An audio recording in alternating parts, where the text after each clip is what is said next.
All right, polyphasic sleeping. How can you do it? How can you actually sleep for 2 hours per 24 hours and still feel totally fine and even better than you would be if you were on monophasic sleeper? And what monophasic sleeping is where you sleep one time per 24 hours and you sleep about 8 hours. That's what probably, 99% of everyone, that's what they do.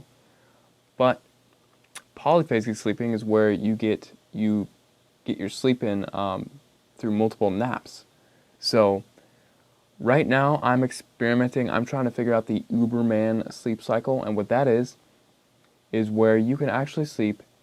You take 20-minute naps every 4 hours, and that will give you 2 hours of sleep per 24 hours.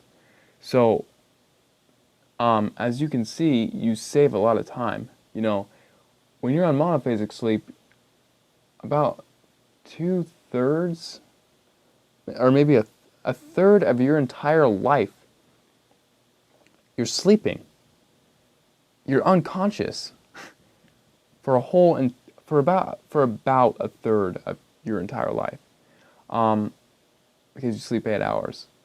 Now, that's crazy, and I don't like that. So, when I discovered this Uberman sleeping schedule, I flipped out and I was like, whoa, this is the coolest thing ever. I gotta try it. So I'm gonna tell you how you can adapt to this thing. Most people, they suck at adapting. You go on YouTube and you look at the videos, people just, they suck and they can't do it. They're really, really, really tired. And 99% of them will fail after like day 4 or something like that. So I want to give you some tips on what you can do to stay awake, you know, and actually adapt to it. Now, you can adapt to it. There's different theories. Some say that you should, well, I'll just show you what I've done and walk you through how I adapted. So this chart here, this is a sleep tracker chart online. It's from medhelp.org. This is what I use to track all my data, whatever you want to call it. But basically, you click on the thing, and then you can enter in when you slept. And if you have a Zeo, and if you don't know what a Zeo is a little device that it's like a little headband you wear, and it tracks your sleep when you're sleeping. So it takes that data and it organizes your sleep. So it tells you when you're in REM sleep, when you're in slow wave sleep, and when you're in light sleep, and also when you're just lying awake. So that's what you can do. That's what these things are right here, because you can get the Zeo data and have it just. You can have the Zeo data be inputted into this med tracker thing automatically, which is pretty cool. But for this, I just put this in manually because the Zeo cannot really, it's not very good for polyphasic sleeping, but it still does, it still works, but you can't really save the data if you're taking a 20-minute nap with it, unless you have the bedside version. I mean the mobile version, then you can do it. Anyways, enough about the Zeo. I want to get into adaptation techniques. So here is the chart of what the first thing that I did. This is the Uberman sleeping schedule. This is where you sleep, for 2 hours per 24 hours. So I just went into it directly, and that's what most people do, and that's actually a bad way to adapt. You are going to go through hell when you try to adapt. You're going to be very, very, very, very tired. You're not gonna, you're gonna be like zombie, like an unconscious zombie. And that kind of sucks. At least that's how it was for me when I first started. Another reason why it sucked when I first started is because you really need to eat healthy food. I would suggest trying to optimize your health for a month or 2 or 3 before you try this. Stay away from carbs. So anything that raises your blood sugar, you want to make sure that you don't have a lot of carbs, because carbs will make you sleepy. So try to eat all vegetables, and some meat and rice and beans. That's what I have for like almost every meal. And you don't want to eat an hour before your nap, because that can affect your sleep. And every single nap you take is very important. It has to be on the dot, perfect. Especially with Uberman. There's other sleeping schedules where you have a little more slack, but Uberman is the most strictest schedule because you are compacting your sleep into 20-minute naps, and you're living off of that. So that's really good. But anyways, so I just went straight into it here. You can see my data. I was very consistent for about 6 or 7 days. And then I don't know what happened here. I don't know where the data went, but I overslept right here. You can see with my cursor, and that was really bad news. You need alarms to not oversleep, because you really need a good alarm system. Basically, you need to have, at the very, very minimum, you need to have 2 alarms. That's what I use. I have my phone alarm, and it's loud enough that I haven't really had to rely on my backup alarm yet. And my backup alarm is my computer, and I use the Triphasic alarm clock on their website. And I just, right before I go to bed, I hit the nap now button or whatever, and if this alarm goes off in 20 minutes, and then my computer alarm will blast out as loud as it can in 25 minutes. So if for some reason this one fails, then that one should hopefully wake me up.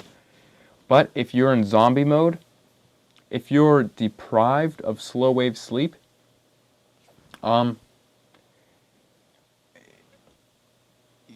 you'll turn it off and you won't even be conscious of doing it, and then you'll just go right back into bed. So really, how do you adapt 100% to the Uberman the first try? You need to do it with someone else. You need to have someone physically wake you up. Make sure that you're awake during the times that you're supposed to be awake. That is basically the only time that you could 100% adapt perfectly. But that's also very rare, because no one really wants to look at you for like a week or whatever and make sure you're awake. So you're going to have to rely on alarms. Now, sound alarms aren't the best, but they still work. I've had some people have gone crazy with their alarms. They've made it so they have to reach their hand into like a bucket of ice water and unlock like a safe, or like a miniature safe, and then turn off their alarm that's buzzing in order to wake up. And they do that because they have to physically, their body is physically touching something really cold. It shocks them, and it's more likely that they would wake up from that. So I haven't gone that crazy yet. Not yet. So, but basically, this first attempt that you're seeing here, this is failure.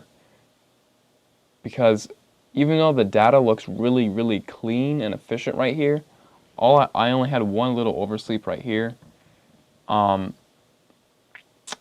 was still really, really, really tired throughout most of this. But still, it was very, very profound the first time I did it. The feeling you get of doing this is incredible. Like, it's like days and nights, like they blend together, and that you're more consciously aware that you're just an individual being on this planet, and this planet is just, orbiting around in space, and the sun goes up and down every single day. You're more conscious of that. It's really cool.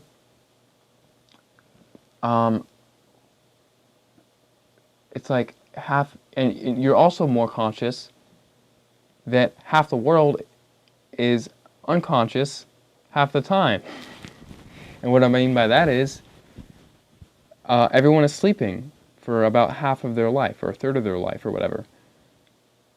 And so when you're an Uberman and you're not sleeping, you sort of feel kind of godly. At least that's how I felt the first time doing it. It's very profound. But anyways,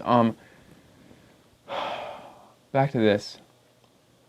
Another thing, though, what else is unique about when you go on the Uberman sleeping schedule is that you will have intense dreams, because basically when you're organizing your sleep into 20-minute nap periods, your dreams, basically your brain knows that you're doing this. So it's trying to adapt to what you're forcing it to do. So what it will do is that usually if you're on an 8-hour sleeping schedule, is you're going to get most of your REM sleep in the last few hours of sleeping. And that's how it is every single night. But with Polyphasic, you can go into REM sleep like that within, 3 minutes or whatever. So instant lucid dreaming naps, that's pretty awesome. And another thing that's pretty insane is that sometimes I had like sleep paralysis where this is crazy. It's just like, okay, one time, I think it might have been like my 5th nap. It was really early, like day 1 to day 4 or something. But basically my mind, I felt like my mind was disconnected from my body. My body felt really numb and tingly and weird.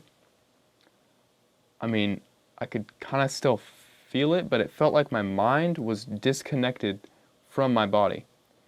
Some people say it was like an out-of-body experience for them. I never really had that. I just had, what I just described, but it was still really weird. Another thing that was that you can get sometimes is that sometimes when you wake up from a nap, it's insane, because one time my entire arm was asleep after I woke up. The rest of my body, I can move the rest of my body, but my arm, I couldn't move my arm. It was completely 100% dead. It was like a zombie arm. Like I could slam it against the wall and I wouldn't feel anything. I could hit it, I could bite down on it, and it like I would feel absolutely nothing. And I couldn't move it either. I had no control. The only thing controlling it was about like up here. And it was just, my arm was like hanging down. It's insane. So that's what I'm pretty sure that's what sleep paralysis is. Now I think you might be more likely to get that after waking up from a slow wave sleep nap, but I'm not absolutely sure. And you're also more likely to get that thing very early on when you're adapting. At least that's what I noticed. Those crazy, and the really crazy, like, out-of-body experience things, like those will happen, within the first week, I think, from my experience. I've only attempted this twice. I'm on my 2nd try right now. But as you can see here, I started,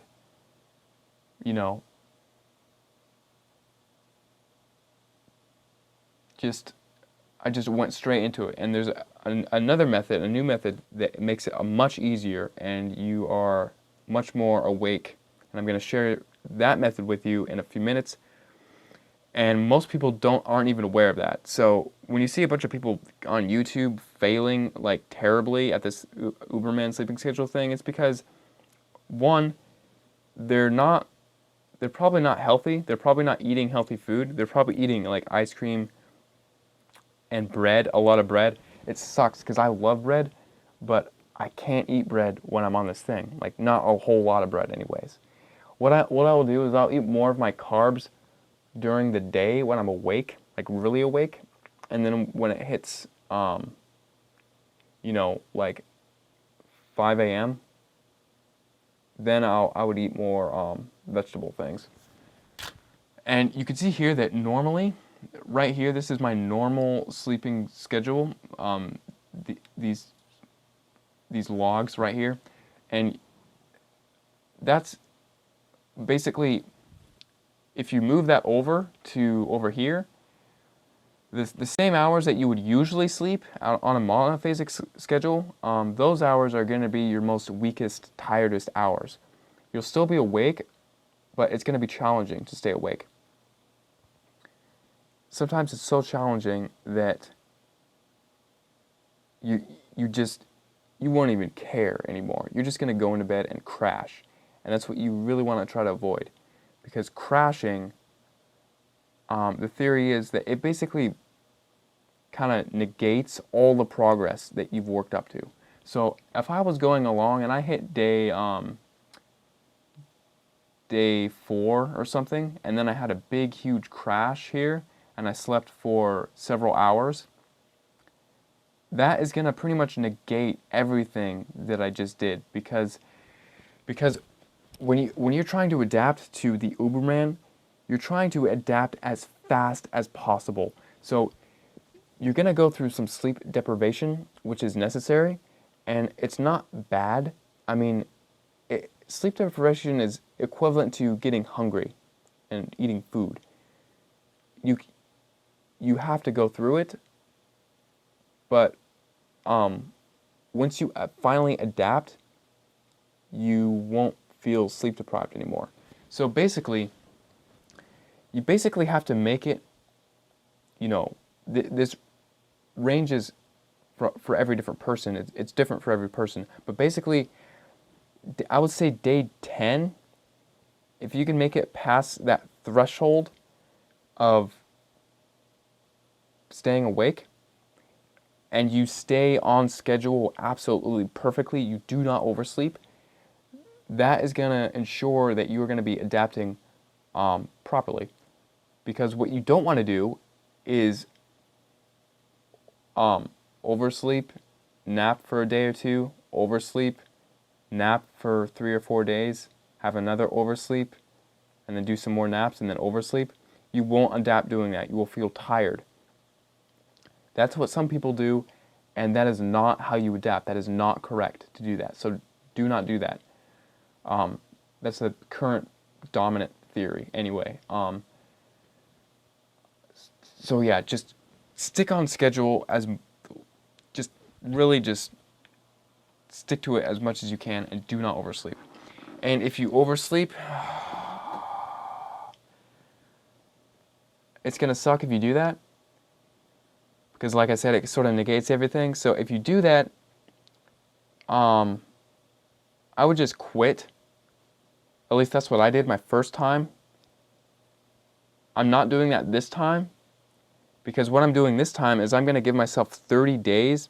I think that's really what you need to do in order to really figure everything out, is you need to try to adapt in 30-day attempts. So, in this time, I went to maybe 7, 8, or 9 days or something, and then I had this oversleep here, and then I just quit. And then I went into monophasic again. So that's what most people will do, and I want to show you a better way to adapt. So over here is what I'm doing right now.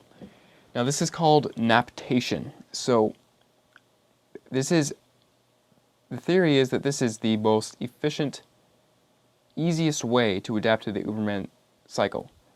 It's not as painful and hellish as the classic way of doing it. So basically, You're on monophasic, right? You're going along, sleeping for 8 hours. Well, in order to do this, the first step is to stay awake for 36 hours. And then, after staying awake for about 36 hours, you'll get tired, but then around the 36-hour period, you'll have about an hour, maybe an hour or so, maybe an hour or two worth of time where you are not tired. And that little phase is called second wind. So once you reach that period where you no longer feel tired, you're going to want to start napping double naps. And you can tell, basically, if you can tell if you're in second wind, because sometimes you'll have a little burst, but you won't be in second wind, but you may think you are. The best way to tell if you're in second wind is just to ask yourself the question,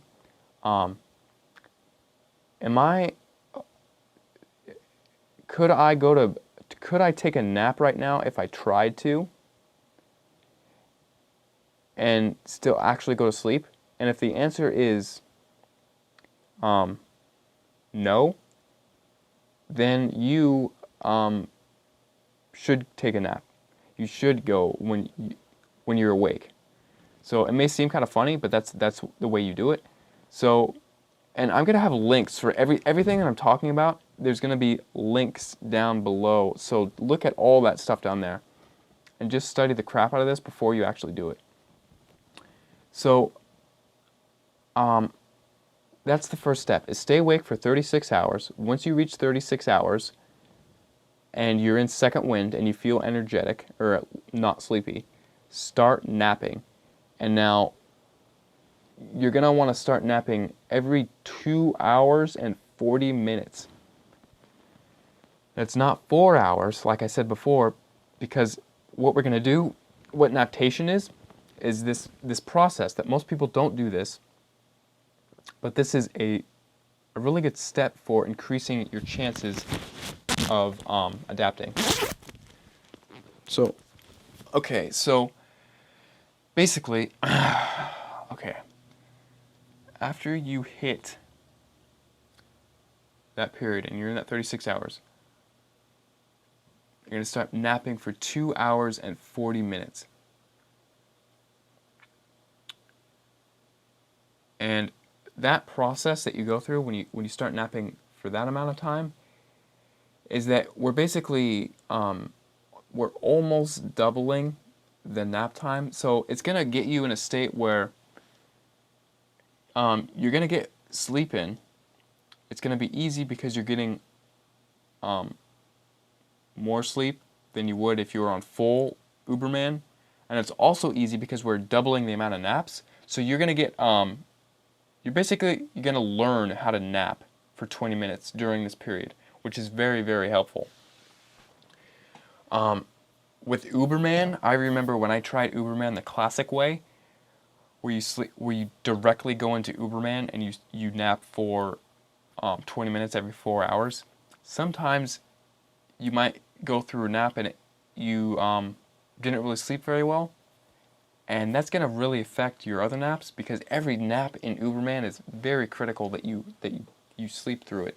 So with this, you're doubling your chances of succeeding, basically. And you're learning how to nap, and you're getting more sleep. So it just makes it really easy. That's what NAPTATION is.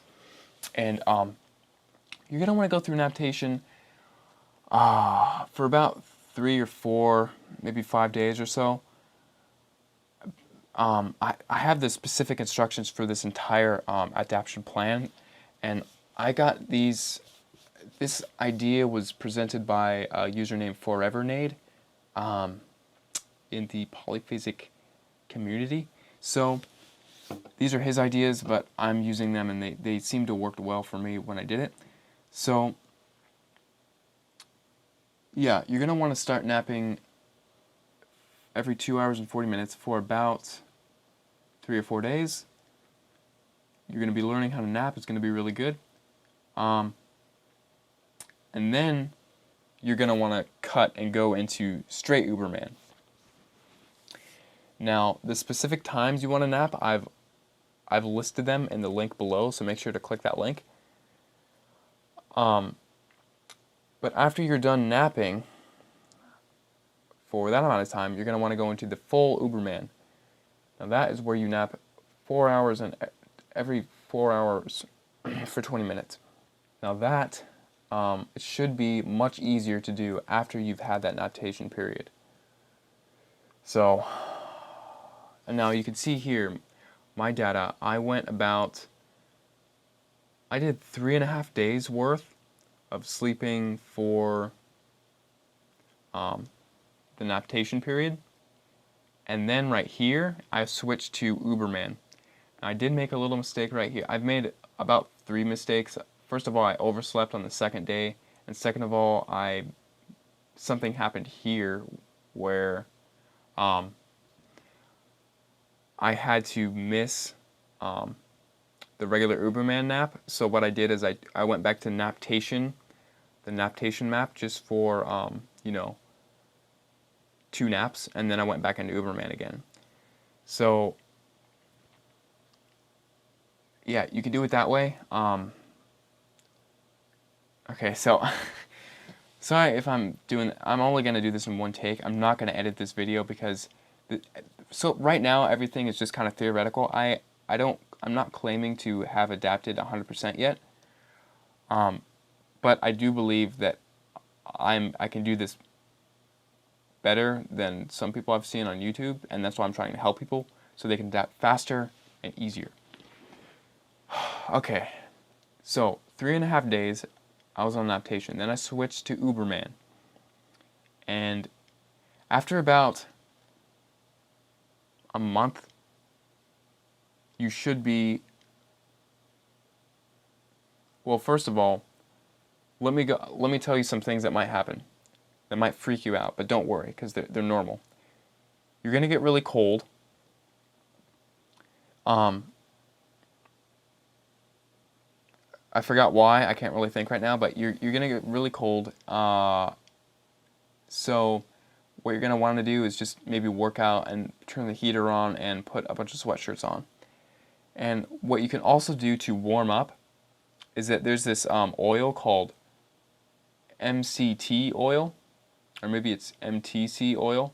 It's basically a coconut oil, and it warms your body up so you're really warm. I'm really warm right now. As you can see, I took my sweatshirt off because I just got done eating a meal, and I just put a capful of that oil over the meal, and that will regulate your body temperature so you're not cold.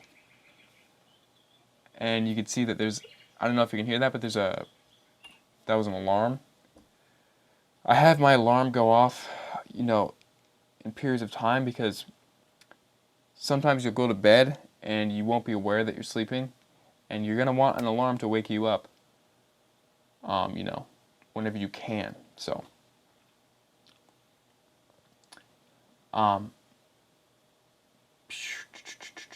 what else? Alright, so yeah, have backup alarms going off periodically throughout the day, and especially during your weak hours. And your weak, tiresome hours are those hours that you would normally be sleeping on monophasic.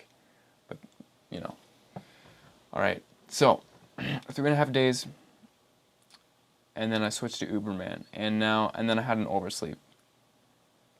Now, I felt pretty good throughout this period of time, and I was tired during my regular monophasic sleeping hours, but I still felt pretty good for the most part. And first of all, the NAPTATION, it is a piece of cake. A piece of cake compared to trying to adapt the classic way, where you just go straight into Uberman. So that's that. But I had this oversleep, and that's really bad. I slept for, well, that would be 8 hours, it looks like. So that pretty much ruined it. So I was like, oh, dang it. I overslept. and there's really hardly anything you could do about it. It's just something that happens. So I overslept. I was like, great, I'm pretty tired. I guess I'll just sleep regularly for a few more days. So this is right here, sleeping regularly, and then I decided, you know what? If the NAPTATION worked so well and it felt so easy to do it, maybe you can just adapt to NAPTATION. And so that's what I'm trying to do right now. I'm just trying to adapt to NAPTATION. And basically, what NAPTATION is, it's basically just doubling the frequency of naps that you have. But they're not every 2 hours, they're every 2 hours and 40 minutes. Because it has to be that time, because you know, your wakefulness peak will go up and then it will go down. It has something to do with that, but the timing is kind of important with that. At least that's what Forevernade figured out. So that's that. Crap, what else? So yeah, that's what I'm doing right now. And okay, right now I'm on, like, I don't even know. I'm on day 25 or something of doing this. But when I say day 25, also remember that I had about maybe a little less than a week of regular sleeping. So yeah, I'm on day 25, and you can see that I'm having frequent oversleeps. Now the last oversleep I had, I was conscious of doing it. I just really wanted to sleep, and I was just, man, screw it, I'm just going to bed. I was too tired. So that will happen. And you may think you're the most motivated person in the world and that you can do it if you're in bulldoze mode and you can do this, but really, sometimes you just can't, and you're just going to want to go to bed.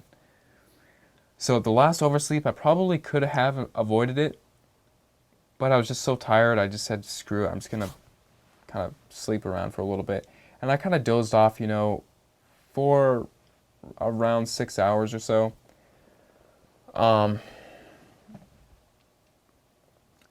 And my sleeping was interrupted several times from different alarms.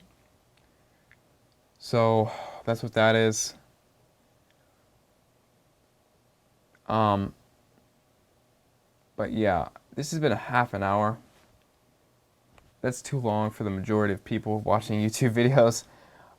When I successfully adapt 100%, and the way you can tell that you're adapted 100% is that after about a month,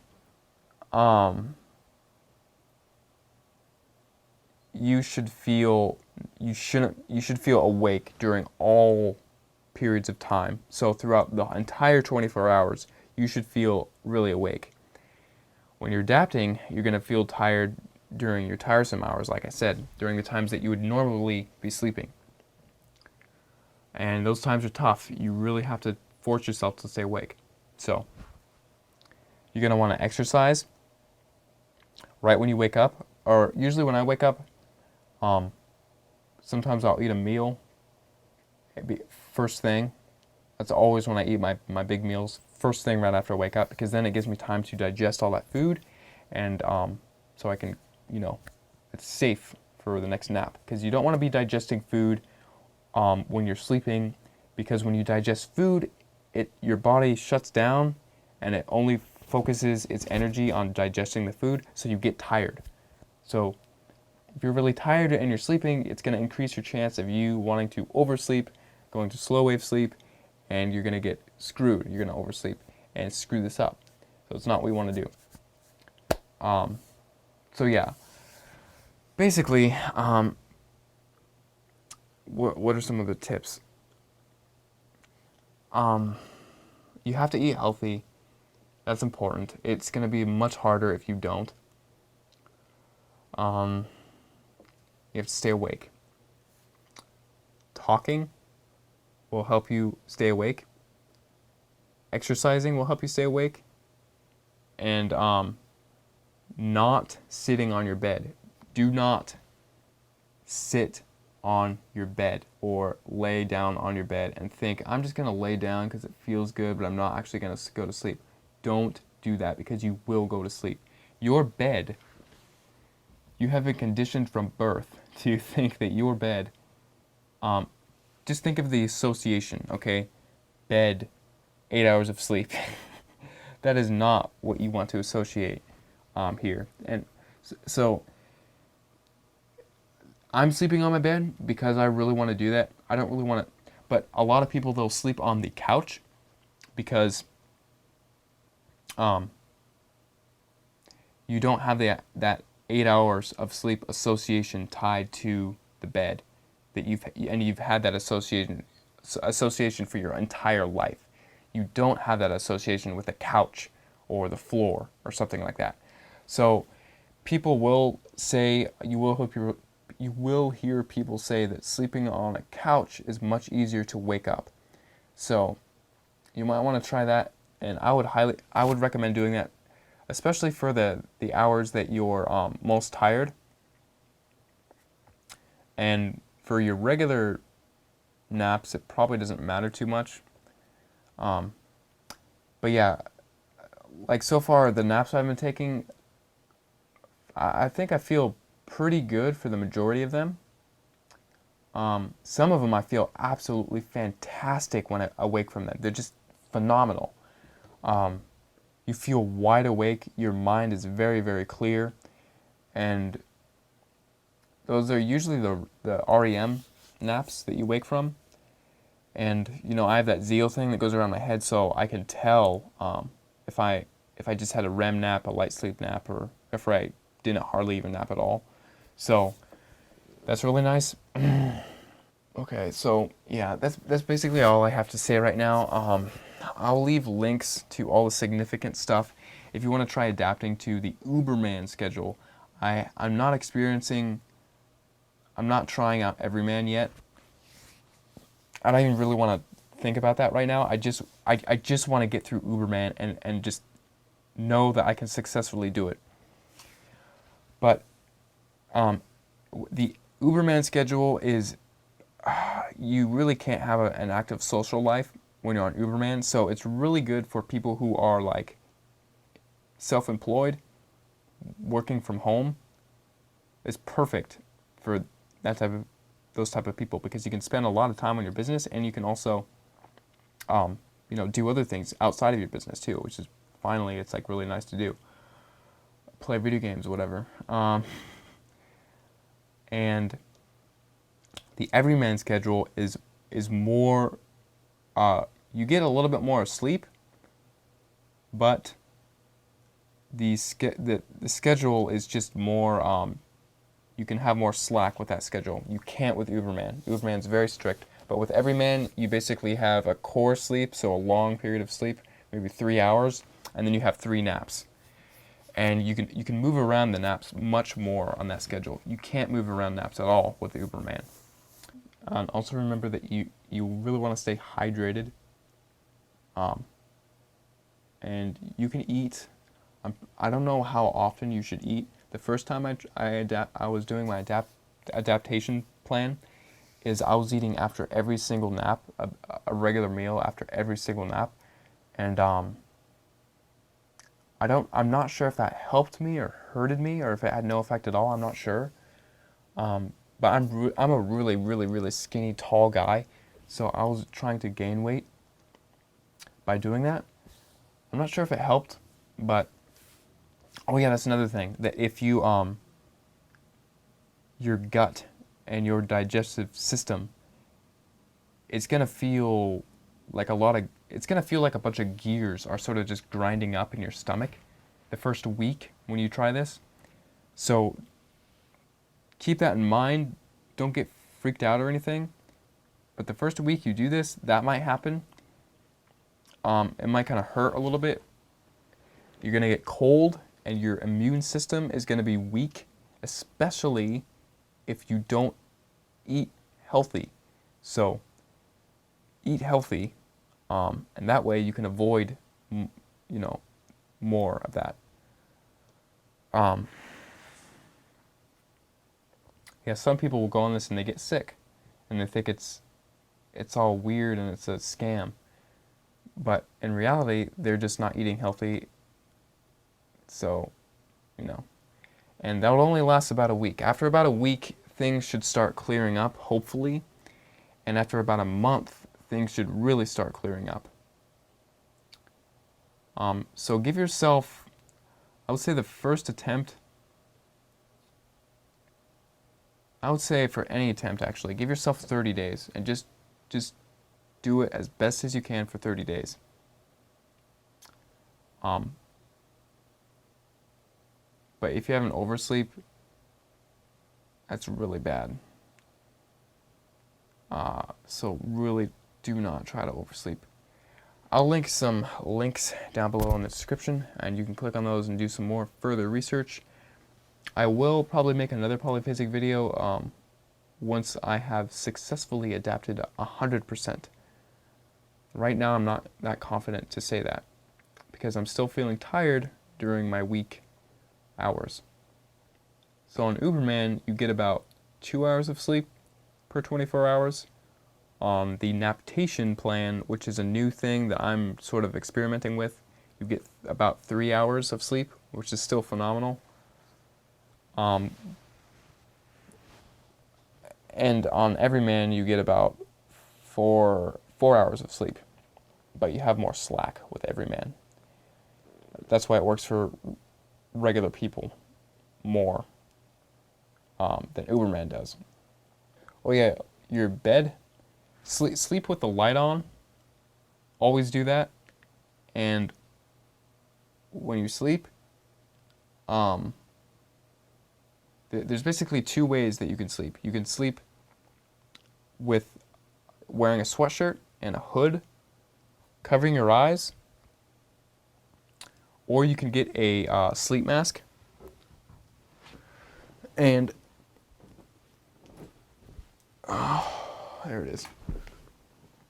Now, a sleep mask, basically you wear it like this, and then right when your alarm goes off, it helps you get all the darkness, as much darkness as you can. So you're sleeping, the alarm goes off. Then you take this thing off and you're blasted with light. So that helps you wake much faster. And also, when you're on NAPTATIon, doing this NAPTATIon plan, this adaptation plan that I'm telling you, you want to make sure that when your alarm goes off, you want to train yourself to just freaking wake up as fast as you can and as hard as you can. Just get out of bed right when that alarm goes off, the second it does. You have to anchor that. You have to associate your alarm with just getting out of bed and just freaking waking up. You cannot wake up sloppily. So if you try to wake up and you're like, oh, whatever, you maybe lay in bed for a few seconds or a minute or two, and then you actually get up, don't do that. Don't do that. You're going to fail if you do that. Because you're not training you're not associating waking up, and you're not training your mind and setting that anchor point to just immediately get up. So just keep that in mind, and things will be a lot easier, trust me. So these are just some tips, and you can following as much tips possible will give you the best result. If you dismiss some of them, then your results will vary. So that's what that is. And yeah, that's that. So the way I take my naps, I sleep diagonally on my bed, and I'll just show you how I sleep. So this is gonna be funny. Yeah, there it is. So what I'll do is I'll put my sweatshirt on. This is an extra large sweatshirt, so this is also good for traveling with if you're traveling in naps. It's just kind of a regular medium-sized sweatshirt, and put it on like this, whatever. But it's really nice because it has this big hood, and so you can cover your eyes with it and still sleep normally. But what I do is I'll set my phone alarm, and my phone is set for all the alarms automatically. And then I'll manually set my computer alarm and make sure the volume's up 100%. And then I'll put my Zeal strap on, just like this. And then I'll take my glasses off. And then I'll, I usually sleep with this zipped up. And then I'll put my sleep mask on. And then I'll just get into bed like this, put my hood over me. I just like that. I feel it kind of gives some more comfort. And then I'll just sleep on my back like this. And now, just like that for 20 minutes. And now, I'm experimenting with yeah, it's really weird. Normal people wouldn't do that, but I'm really into this, so I have to do it. You don't need the Zeal thing, and you don't even really need a sleep mask.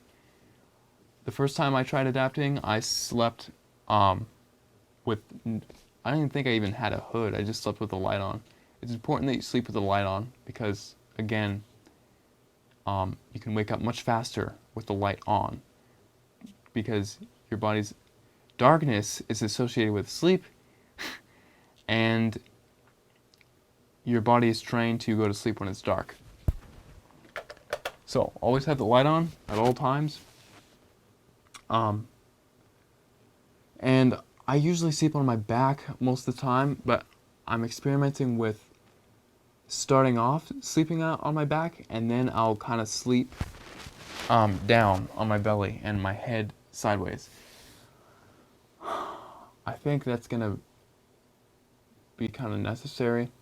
I'm not sure yet though. Everything right now is still experimental. I have not adapted 100%. But I'm not like deadly tired like everyone else you see on YouTube either. So that's that. What else? I just want to make sure I can get everything in this video so I don't miss anything critical. Yeah, you can eat 3 meals a day, or you can eat all the time. I really don't know what one's better. And you may find that you'll lose weight or gain weight pretty fast on this. It doesn't really matter how you eat. It's just going to be one or the other. With me, it hasn't really affected my weight that much, but it varies from person to person. And also, if you're a girl, you're gonna be very, very tired during that time of the month. So, you're going to have to oversleep during that time of the month, and you'll be fine because your body actually requires that much sleep during that time period. But that's the only time you really have to oversleep.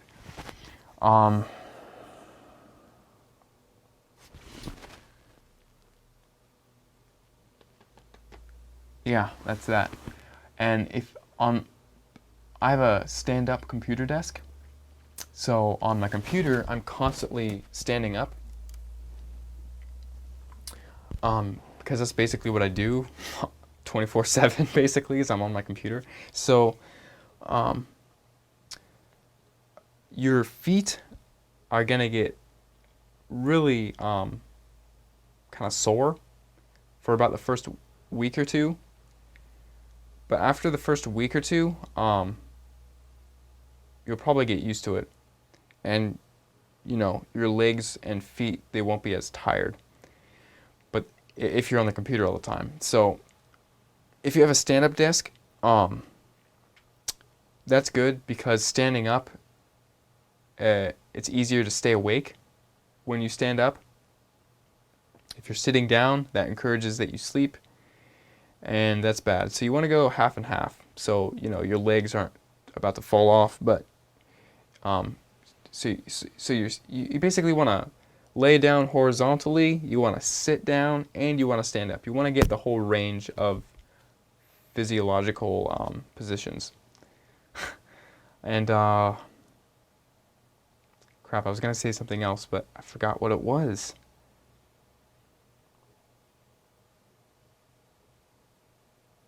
micro sleeps. There'll be periods where you'll be reading or you'll be doing anything and you'll just sort of feel really tired. And then sometimes you'll do that, you'll like sleep and jump up again. And then other times you'll be, especially during early and adaptation, especially with Uberman, not on NAPTATIon, because NAPTATIon is a piece of cake, but Uberman it's harder. So there'll be times where one time I almost, I had a significant microsleep, like it only lasted for, literally a second, but I was literally standing here on my computer really tired, and then I was like, whoa, and I lost balance. I basically almost fell down. It's crazy. So you want to be aware of that stuff. And also, don't do this if you're younger than 20. 20 is the minimum age, and I've also heard that doing it when you're 30, 40, or 50, or 60, it's going to be a lot easier. So 20, if you're 20, I think it's going to be harder than if you're 30 or 40. And you don't want to do it below 20, because the theory is that it will mess up with your growth hormones, because you're not going to be getting as much slow wave sleep, which is important for growing your body. And I think it's also important for repairing wounds. Whereas REM sleep, which you will be getting more of, or at least that's what it seems like you get more of, that's better for memory, remembering things, consolidating, and defragging memory.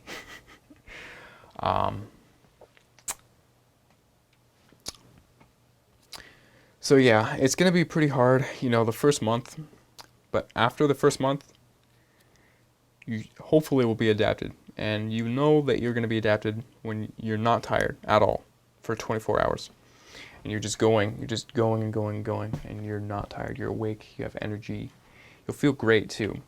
When I crash, when I'm on Uberman and then I oversleep for 8 hours, it feels horrible. Like and then also just a week later after being on monosleep, you really hate it. Like, it really does feel bad, because you wake up and your body is really sore because you've been sleeping in your bed for 8 hours, and your nose is all clogged up with dust and gunk and stuff. Your eyes have eye cheese in them. You have sleep inertia, which when you wake up, you're like, you feel really tired and you can barely think or move around with precision. So you'll get all that negative crap associated with monophasic sleeping. But with Uberman, it's different. You just feel awake all the time. You're more conscious. You're not this mindless thing sleeping in bed all the time for a third of your life. So, yeah, there have been people who have adapted on this and been on it for like 6+ months or whatever. Steve Pavlina he's very successful, and he has he did this for a very long time, and he has documented his entire experience on his blog. I'll leave a link there. Another significant person is Pure Doxics. She is like the original like person that discovered the Uberman sleeping schedule and posted the original discovery of it online. And then there's Claudio Stampi, who's like a scientist, and he tried to research this for a while. Some of his things are kind of outdated now, because, like, for instance, he used to do 30-minute naps, but now everyone is doing 20-minute naps. They're finding that 20-minute naps works better for whatever reason. I don't know. That just seems to be the main theory. Who's another person? Aya from YouTube is another significant person. And Forevernade. from the trypolyphasicsleep.org, or is it .com? It's .com. Trypolyphasic.com website forum. He's also pretty significant. So I'll leave links to all those people down below in the description area. And I'll also leave a link down for an ebook, which it's like the main ebook that helps you adapt to polyphasic sleeping. It doesn't have any information about this NAPTATION process though, which is like a new thing that seems to be working very well. So that's that. So yeah, thanks for watching. This is an hour long. I'm gonna have to edit some parts of this out, but if you have any questions, leave them down below. I will probably make another video sometime a few months ahead in the future, so make sure you subscribe to my channel so you can see that video. And I'll tell you what I did and how it works and everything. So, see ya.